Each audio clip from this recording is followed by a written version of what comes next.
Buenas noches con todos. Pues bienvenidos a este subcurso de Diplomado Superior en Alta Especialización en Salud, con mención de urgencias hospitalarias. Hoy vamos a recordar el manejo hacer un recorderis de algunas temáticas que ya hemos visto con anterioridad y pues a recordar el manejo en cuanto a soporte vital básico y avanzado.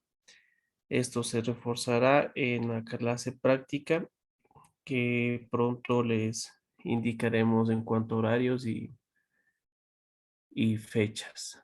Sí, por favor me confirman la pantalla. ¿Se visualizan la pantalla? Sí, doctor. Perfecto, gracias. Bueno, la reanimación cardiopulmonar, la temática del día de hoy, básica y avanzada, con sus modificaciones últimas para poder acceder a la práctica que, como les indicaba, ya con prontitud les daremos fechas para poder realizarla. Pues hoy realizaremos un repaso teórico y es muy importante que este repaso teórico ustedes refuercen previamente a la práctica para obviamente poder acceder a una mejor capacitación o mejor recepción el día de la clase. Bueno, en sí la reanimación cardiopulmonar, como su nombre le indica, pues es una serie de acciones vitales que mejoran la probabilidad de un paciente y la sobrevida, obviamente, en una parada cardíaca. El enfoque puede variar dependiendo del reanimador, dependiendo del paciente y de los recursos que tengamos disponibles en el momento del suceso.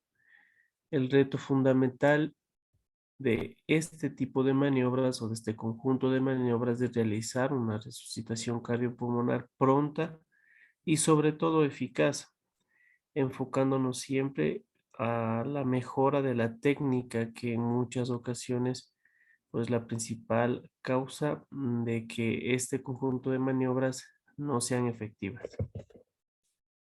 Es importante hablar de datos a nivel mundial en cuanto a las principales causas de mortalidad en el género masculino y género femenino el año 2019. Y como ustedes ven, en ambas enfermedades isquémicas del corazón ocupan el primer lugar. En el género masculino, 12%, el género femenino, 11.3%, seguidas a su vez de accidentes de transporte terrestre en el género masculino con 6.4% y diabetes mellitus del 7.8%. Vuelvo y repito, es importante denotar esto para objetivar esta temática del día de hoy, pues verificar su importancia como el resto de temáticas que hemos abordado durante estos meses y pues de suma importancia para poder obedecer a a las normas y reglas que este conjunto de maniobras nos indica. Es importante también recordarles que ya vimos reanimación en edad pediátrica, la diferencia o los actos o los tiempos, la cadena de supervivencia y demás no difieren en su totalidad, perdón. Y pues ahora, como les repito, vamos a hacer este recorderis teórico para acceder a la clase práctica. Pues como en toda actividad de emergencia, en toda actividad del servicio de urgencias y emergencia, deberemos conformar equipos de emergencia para poder reaccionar a eventualidades como esta, como la parada cardiorrespiratoria, y pues poder acceder a este conjunto de técnicas en cuanto a la reanimación cardiopulmonar. Pues estos equipos de emergencia tienen como objetivo hacer una valoración clínica continua, pues identificar obviamente el deterioro de forma pronta, las intervenciones antes del deterioro clínico o del paro cardíaco. Es posible, siempre es posible esto. Pues este tercer punto es importante aquí objetivar algunos aspectos porque la mayoría de pacientes que en el caso de una unidad hospitalaria se encuentran en deterioro, pues el deterioro no se realizan de manera espontánea. El deterioro, la involución del paciente no es espontáneo, sino más bien ya vienen habiendo eventos anteriores a este proceso que pues obviamente está dictando o avisando el deterioro, la involución de pacientes y pues obviamente el desenlace negativo que sería la parada cardiorrespiratoria. Entonces, este tercer punto es muy importante enfocarse porque la evaluación, la valoración, la identificación precoz y sobre todo la intervención antes del deterioro, pues nos van a mejorar o va a mejorar el pronóstico del paciente. Paciente inestable, obviamente el paciente que nos ocupa la temática de hoy, equipo de intervención de paro cardíaco, deberíamos tener uno de estos, equipo de cuidados intensivos y equipo de respuesta rápida. En cuanto al sistema de respuesta, la detección del evento es el punto focal, ¿sí? Obviamente, en un paciente con deterioro clínico, su detección del evento de la involución, pues activamos el sistema de emergencia o el equipo de emergencia y como respuesta, pues damos los procederes o las técnicas o maniobras o conjunto de maniobras para el proceso de reanimación. En cuanto a recursos especiales, pues equipo de paro, equipo de trauma, equipo de sepsis que se pueden conformar para obviamente resolver la crisis que se nos presenta. En cuanto a este conjunto de maniobras, pues obviamente deberíamos estarnos enfocándonos al sobrevida con función neurológica adecuada, mecanismos del paro cardíaco y obviamente al restablecer la actividad cardíaca, que es nuestro fin. ¿Con qué? Con prontitud para reconocer el evento, como les decía, con calidad. La calidad es mejor que cantidad, como dice el dicho, ¿no? Pero en este caso, pues la calidad de las maniobras o la calidad de cómo realizamos las maniobras brinda un mejor pronóstico en estos pacientes. De igual forma, el manejo postparo al restablecer la circulación es importante, es importante pues recordar. En todo equipo siempre debe haber un líder, es el capitán del equipo, el cual va a organizar, va a monitorear el desempeño de cada uno de los miembros del equipo de reanimación, poder realizar todas las habilidades, tiene que tener destrezas y capacidades amplias, proporciona una crítica de desempeño al final de la realización de estas maniobras y pues obviamente van a haber miembros encargados de procederes que con anterioridad obviamente se debería conformar este equipo para poder acceder y realizar una reanimación cardiopulmonar eficaz. Esta gráfica de acá nos indica cuando el jefe indica o cuando el líder del equipo indica eh, emite una asignación a un miembro, pues el miembro del equipo debe responder con voz y contacto visual si es que realizó o no realizó la actividad.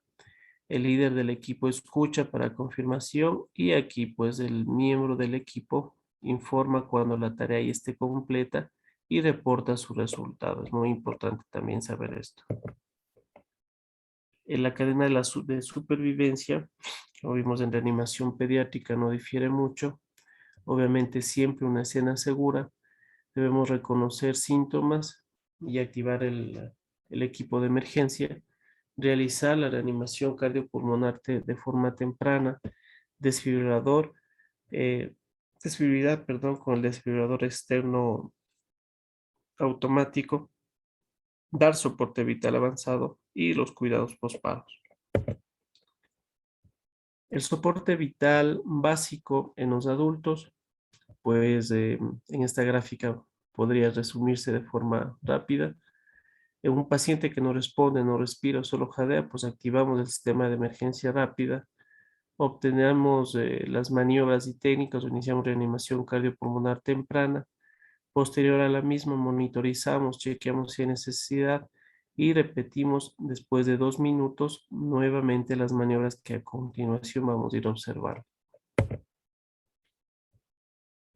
En el caso en el que en el caso en el que tengamos un evento de estos, pues aquí se describen los pasos a seguir para poder, en primer lugar, objetivar o identificar con prontitud y realizar maniobras precoces una parada cardiorrespiratoria. Uno, golpear ligeramente en el pecho y preguntar si es que está bien. Dos, verificar el pulso carotidio. Es importante verificar el pulso carotidio. Activar el sistema de emergencia. Comenzar la reanimación cardiopulmonar con ciclos 32, 30 compresiones, 2 respiraciones. Las compresiones deben deprimir 2 pulgadas en el pecho a una velocidad de 100 a 120. Acuérdense de la canción que les recomendaba escuchar y tener un ritmo en su mente para poder hacer unas compresiones eficaces en cuanto a frecuencia. 4, después de 30 compresiones, detenga las compresiones y abra la vía aérea, inclinando la cabeza y levantando el mentón, como vemos en la gráfica. Si sus labios están cerrados, abre el labio inferior con el pulgar. Administrar 2 ventilaciones luego de las compresiones con una duración de 1 segundo al menos, reanudando posterior las compresiones. Esto en sí, en la práctica obviamente vamos a analizar muy bien tiempos, vamos a analizar muy bien regiones, vamos a analizar técnicas posibles, técnicas utilizables, cuáles son las más recomendadas y sobre todo el acceso a, a ventilación, al retorno, sobre todo con el objetivo del retorno de la circulación espontánea.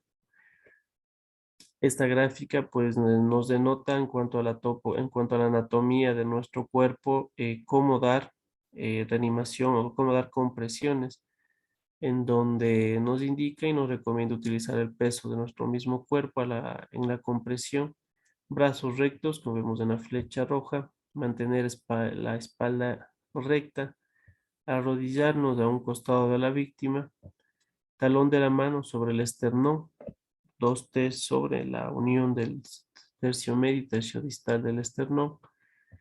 Sí, son las recomendaciones para una eficaz reanimación cardiopulmonar, sobre todo en las compresiones.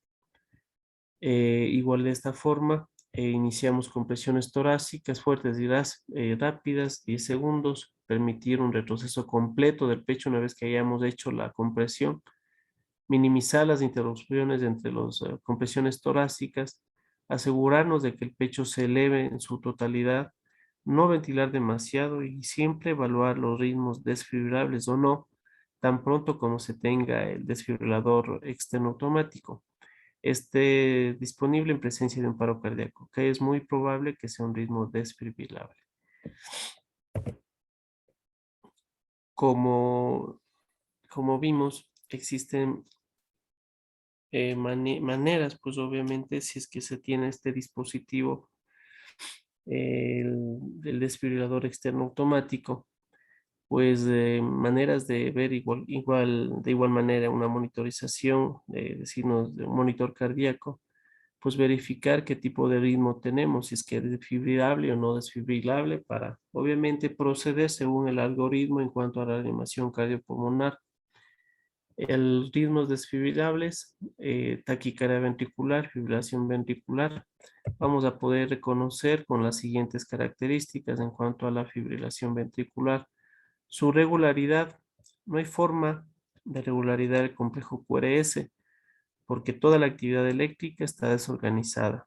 Lo vemos aquí en este papel milimetrado, en donde se evidencia este ritmo. En cuanto a la velocidad, la frecuencia parece rápida, pero la actividad eléctrica desorganizada evita que el corazón bombee. En cuanto a la onda P, no se puede identificar ondas P, En el intervalo PR no se evidencian intervalos PR. Y en cuanto al complejo QRS, el complejo del ventrículo varía. Esta es la imagen característica de fibrilación ventricular, recordando ritmos desfibrilables o ritmos que vamos a poder desfibrilar con los instrumentos descritos. En cuanto a la taquicardia ventricular, que es otro ritmo desfibrilable, se caracteriza en cuanto a regularidad. Los intervalos RR son habitualmente, aunque no siempre regulares. En cuanto a la velocidad, no se puede determinar la frecuencia auricular. La frecuencia ventricular suele estar entre los 150 y 250 latidos por minuto. La onda P, los complejos QRS no están precedidos de estas ondas. Ocasionalmente hay ondas P en el ritmo, pero no están asociadas al ritmo ventricular. En cuanto al intervalo PR, el intervalo PR no se mide porque es un ritmo ventricular y el complejo QRS mide más de 0.12 segundos. Suele estar ancho, extraño. Por lo general es difícil ver en una separación entre el complejo QRS y la onda T, como vemos acá en esta gráfica. Taquicardia ventricular. En cuanto a la torsada de Points, que es importante también recordar, no hay regularidad en cuanto a en cuanto a su característica de ritmo. La velocidad no se puede determinar. La frecuencia auricular suele estar entre 150 y 200 latidos por minuto. La onda P no existe. El intervalo PR no existe, no están presentes. El complejo QRS varía, como vemos acá en la gráfica, la torsada de Points. En cuanto a los ritmos no desfibrilables, asistolia y la actividad eléctrica sin pulso son los ritmos que no se van a desfibrilar. Es importante siempre nosotros, una vez que estemos en este evento, siempre nosotros debemos identificar las causas para obviamente obedecer a maniobras, obedecer al manejo. Obviamente estas causas son reversibles y pues siempre deberemos recordar para poder identificar en un paciente que esté en parada cardiorrespiratoria y así solucionar y pues brindar un mejor pronóstico en este tipo de pacientes. En cuanto a las causas reversibles, tenemos las H y las T. Este cuadro es muy importante que recordar, siempre tener a la mano o en su mente para poder identificar la causa y pues obviamente manejar la causa y pues dando solución a la problemática. En cuanto a las H, hipovolemia, hipoxia, acidosis metabólica, hiperpotasemia, hipoglicemia, hipotermia. Es por eso la importancia de un acceso de parada cardiorrespiratoria en el servicio de emergencia, pues la monitorización inicial y pues la toma de glicemia de primera mano, que son los exámenes de mayor disponibilidad y con mayor prontitud en cuanto a resultados que podemos obtener en este tipo de pacientes. En cuanto a las T, tensión neumotorácica, taponamientos, toxinas. Aquí en las toxinas pues vamos a tener que utilizar la reanimación más el antídoto, que en el caso, por ejemplo, ya vimos la intoxicación de órganos fosforados, era la utilización de la atropina, y pues obviamente reanimación cardiopulmonar más este tipo de antídotos que en toxinas podrían suceder. Otra T, trombosis o isquemia coronaria, trombosis o tromboembolia pulmonar y trauma, que pues sería una de las causas de la parada cardiorrespiratoria y pues causas reversibles que deberemos identificar en estos pacientes para poder solucionar y brindar un mejor pronóstico.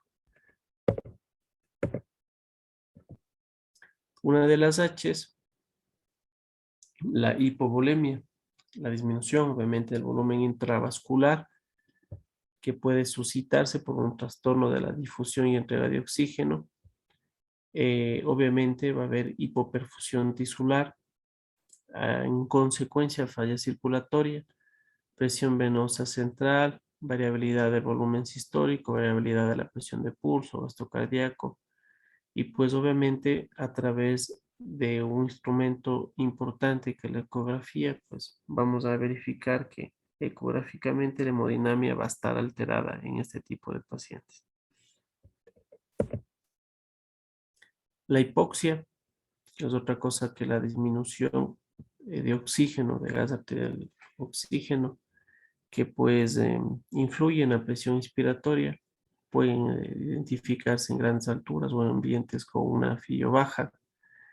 La hipoventilación en depresión respiratoria o causadas por fármacos o neuropatías o debilidad muscular. En cuanto a los trastornos de la difusión, alteración de la membrana alveolo-capilar, enfermedades netamente de parénquima, en cuanto a un desequilibrio entre la ventilación y perfusión por un incremento de espacio muerto y aumento de los cortocircuitos pulmonares por ocupación alveolar.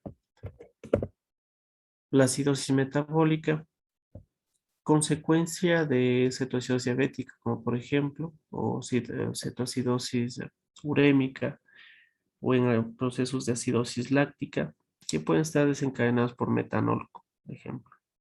En cuanto a la acidosis hiperclorémica, pérdidas extrarenales de bicarbonato puede ser la causa de esta alteración, que pues pueden desencadenar en parada cardiorrespiratoria.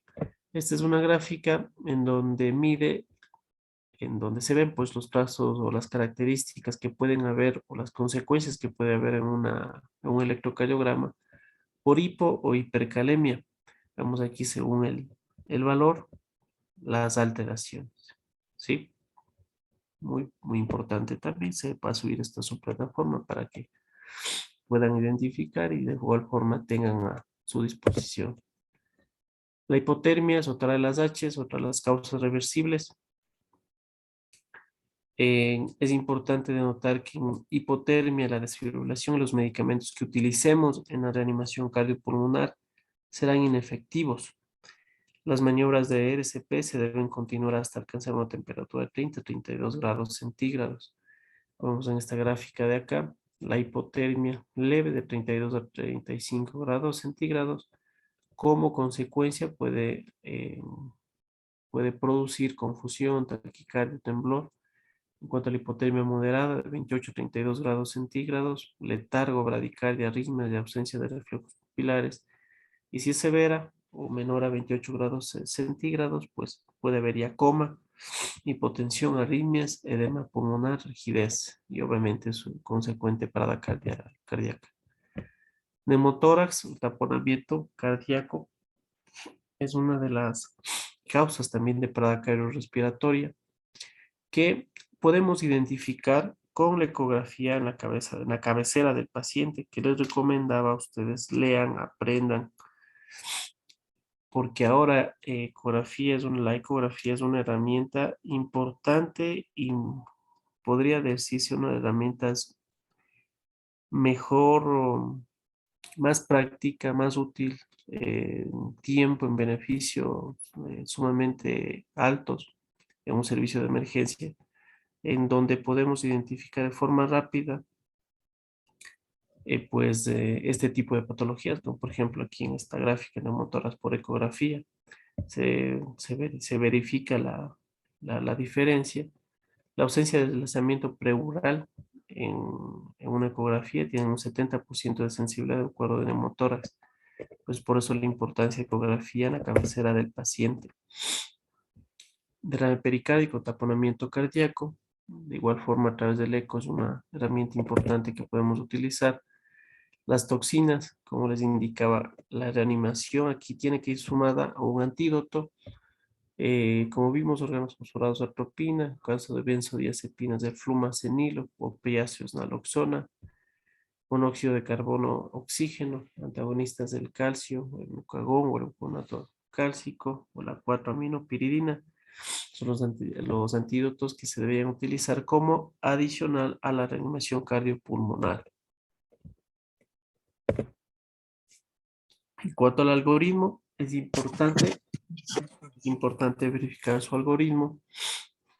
Pues una vez activado la respuesta de emergencia, deberíamos empezar a dar reanimación cardiopulmonar, oxígeno, monitorizar y pues preparar todos los materiales que se necesiten conjuntamente con nuestro equipo para poder realizar este conjunto de maniobras.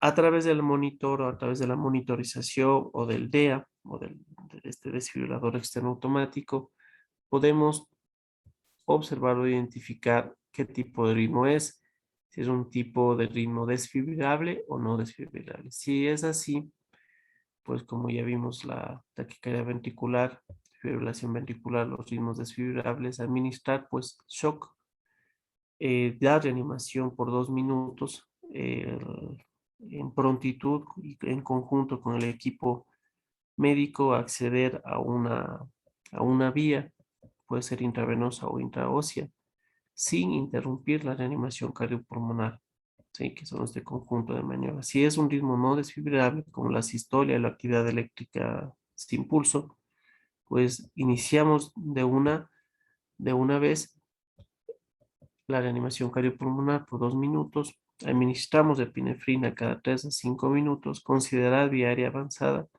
capnografía si es que tenemos disponibilidad. Si es que el ritmo permanece o se vuelve aberrante a pesar de las maniobras realizadas, si es así, pues administrar un nuevo shock posterior. Enseguida, pues empezar la reanimación cardiopulmonar con presión, ventilación, epinefrina cada 3 a 5 minutos, considerar de igual forma vía aérea avanzada. Si es que el ritmo sigue, o tenemos este tipo de ritmo desfibrilable, y permanece en parada cardiorrespiratoria, administrar nuevamente choque, seguir con la reanimación cardiopulmonar por 2 minutos, considerar amiodarona y tratar las causas reversibles, como vimos en la gráfica, las H's y las T. Si es que no, pues si no hay signos de retorno de la circulación, nuevamente pues iríamos a reanimación cardiopulmonar y nuevamente a posterior verificar el ritmo. Si es que existe ya signos de retorno a la circulación espontánea, pues iniciar ya atención postparada cardíaca.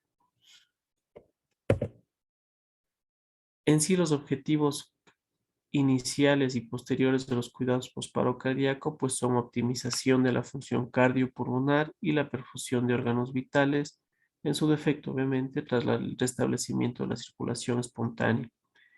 Como segundo objetivo, traslado o transferencia a un hospital o una unidad de cuidados intensivos apropiados que dispongan sobre todo de un sistema completo de tratamiento postparo cardíaco.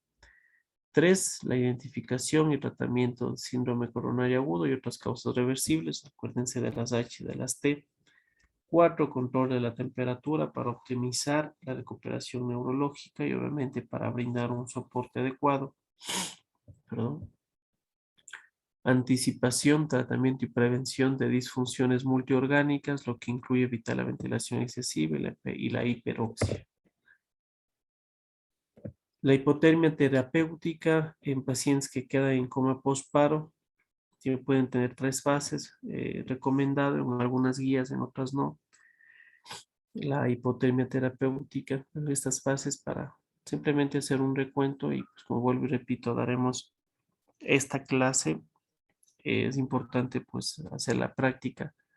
Ahí puliremos muchas circunstancias que, sobre todo en cuanto a la eficacia de este conjunto de maniobras, se deberían pulir pues en la práctica para mejorar en cuanto a calidad y desempeño, pues obviamente optimizar el pronóstico de un paciente.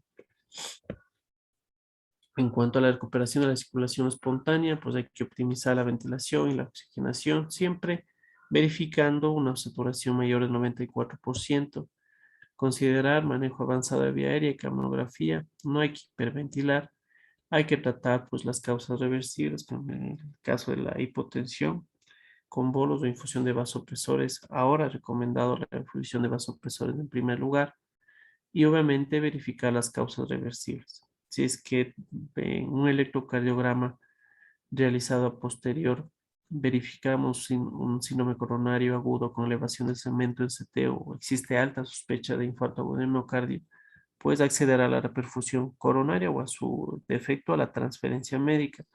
Si es que no, pues obedece a órdenes. Si es que lo hace, pues cuidados críticos avanzados. Si es que no, iniciar control de la temperatura.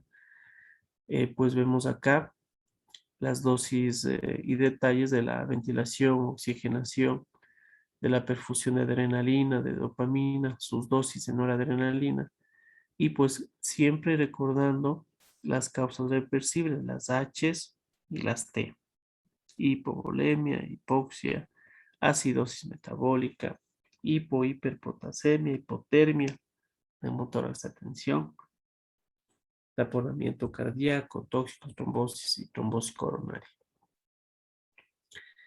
Estos algoritmos pues son un poco tediosos, se podría decir así. Sin embargo, en en la parte práctica se vuelven mucho más dinámicos, mucho más fáciles de utilizar y de recordar. Simplemente son herramientas que nos van a ayudar, sí, pues al control y al manejo inicial,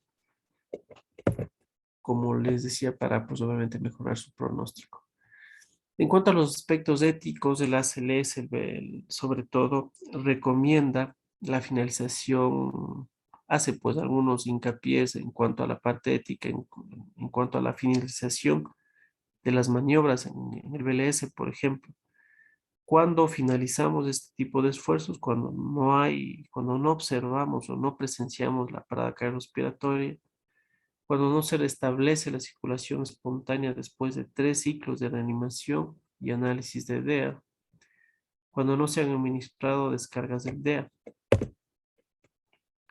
De igual forma, en cuanto a a la reanimación cardiopulmonar, cuando parar, cuando no es presenciada el evento, cuando no hay testigos de prácticas de la reanimación cardiopulmonar, cuando no se restablece la circulación espontánea después de finalizar la intervención en el momento y cuando no se han administrado descargas. Cada minuto cuenta en este tipo de patologías. La parada cardiorrespiratoria, mientras mayor es la acción, cuando más pronta es la acción, mejor su pronóstico.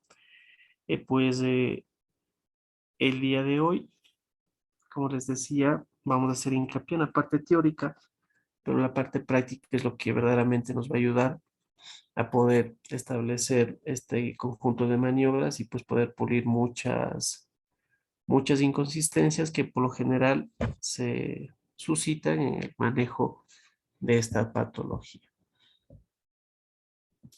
Eso en cuanto al día de hoy, vamos ya estamos ya coordinando fechas y el lugar para poder ya realizar este taller práctico y pues con anterioridad y con un tiempo prudente les debemos de confirmar para poder acceder a esta práctica. Sin embargo, es muy importante recordarles a cada uno de ustedes que estas temáticas en conjunto se tratarán en el taller práctico, pero es importante, de suma importancia que ustedes accedan a la parte teórica, lean, estudien y pues obviamente previo al taller práctico realizaremos una prueba escrita pues para poder tener mayor provecho en cuanto al taller práctico, ¿no? Pues esto es en cuanto al día de hoy, la temática que abordamos, pues no sé si existe alguna pregunta de ustedes,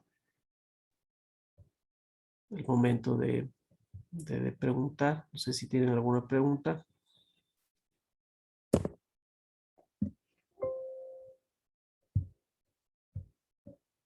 ¿Alguna pregunta tal vez?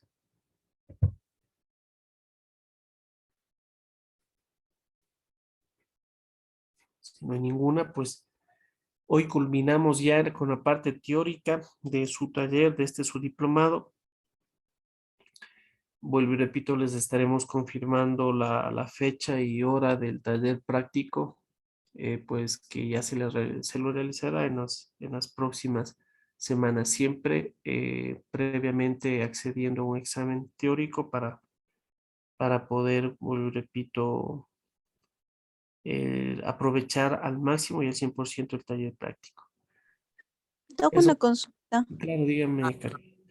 ¿En qué ciudad sería la parte teórica? Digo, práctica. Estamos justamente coordinando con el grupo JIS y con los demás exponentes para pues llegar a un acuerdo. Ya les han de consultar de igual forma a ustedes y pues para poder establecer un punto el más cómodo para ustedes, ¿sí? Entonces, eso ya les confirmaríamos, lo repito, en los próximos días, para poder todos estar de acuerdo en cuanto a un lugar y fecha sobre todo. Ya, ok, gracias. Doc, yo tengo una consulta, disculpe. Claro. Con usted ya terminamos hoy día las clases teóricas, ¿verdad? Las clases teóricas, sí, hay dos temáticas que adicional vamos a hacer vamos a adicionar a la temática que estaba planificada, porque es prudente y es, mm, son temáticas básicas que deberíamos abordar, pero hasta el día de hoy la planificación entera se ha cumplido. El taller práctico sí, esa quedaría en, como es veremos la fecha y el lugar sobre todo para que sea lo más cómodo para ustedes. Doc, y en el caso de que ya nos toque dar la prueba con usted, o sea, la prueba final, ¿nos tomarían después de las prácticas o antes de las prácticas? Para la práctica necesito que ustedes accedan a una prueba escrita para que el taller sea aprovechado al 100%. Siempre es importante acceder a conocimiento teórico antes de hacer un taller práctico para pues que obviamente en el taller práctico simplemente se fundan ya los conocimientos o se concluyan los conocimientos y pues aprovechar de mejor forma. Una parte haríamos una prueba escrita previa al taller práctico y pues posterior ya en su totalidad. Ah, ya, Doc, muchas Ajá, gracias. sí. Tal vez alguna otra pregunta.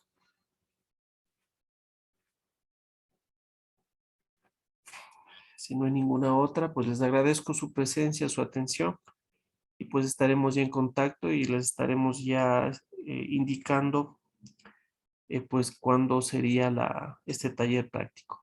Les agradezco, que tengan una muy buena noche. Gracias por su participación. Gracias, Doc. Buenas Muchas noches. gracias, Doc. Buenas noches. Gracias, Cuídese. Doc, buenas noches. Buenas noches.